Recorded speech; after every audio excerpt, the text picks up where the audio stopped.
Bonjour, bonjour à tous.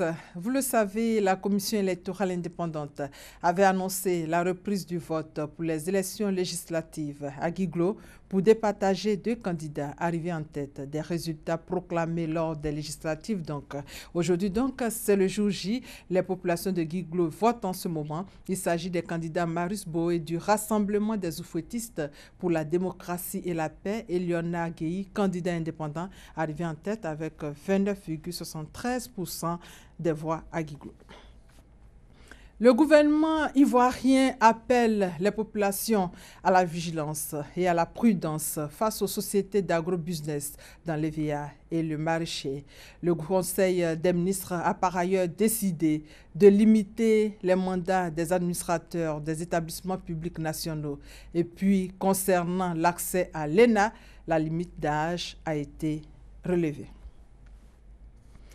Le commissaire du gouvernement, le colonel Ange Kessé, a fait le point des activités du tribunal militaire, la lutte contre le racket et la corruption, la lutte contre les violences sexuelles, les procès en cours et les procès terminés, de même que les instructions en cours sont entre autres les différents sujets abordés par le procureur militaire. On fait le point avec Abou Sanogo.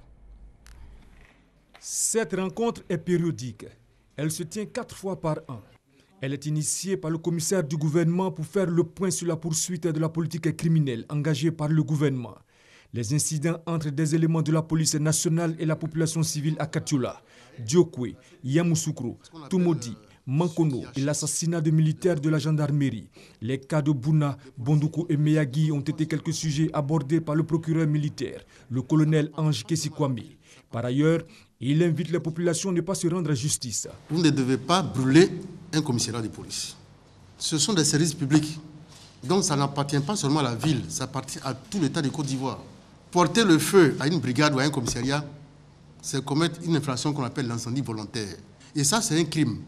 La lutte contre les violences sexuelles se poursuit.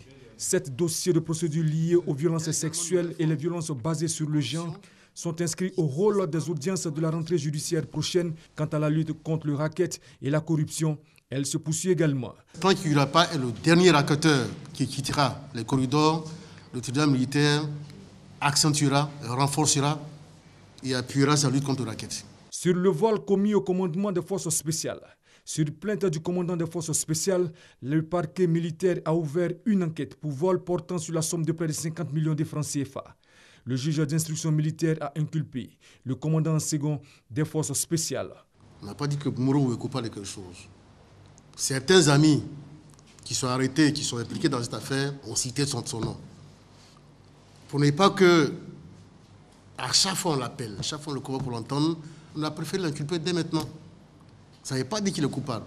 Les dossiers de désertion, de racket, d'escroquerie, de violation de consignes, de vol et homicide sont en cours de jugement. Le tribunal militaire d'Abidjan va ouvrir ses audiences à Bouaké. Les journées s'étendront sur une semaine avec 2 journées portes ouvertes.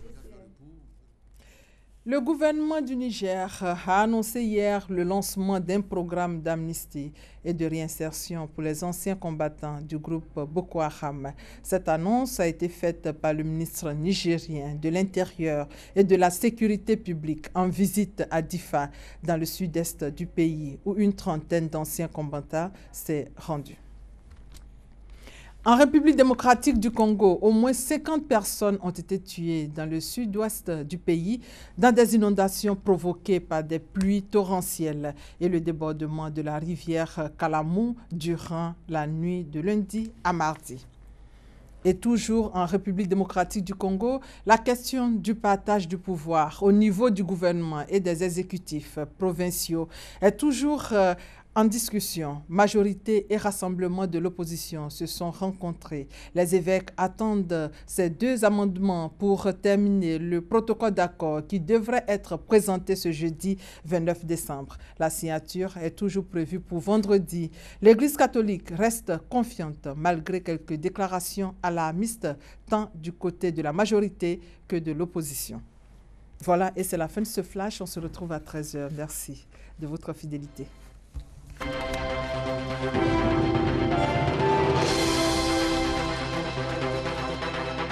Dakar.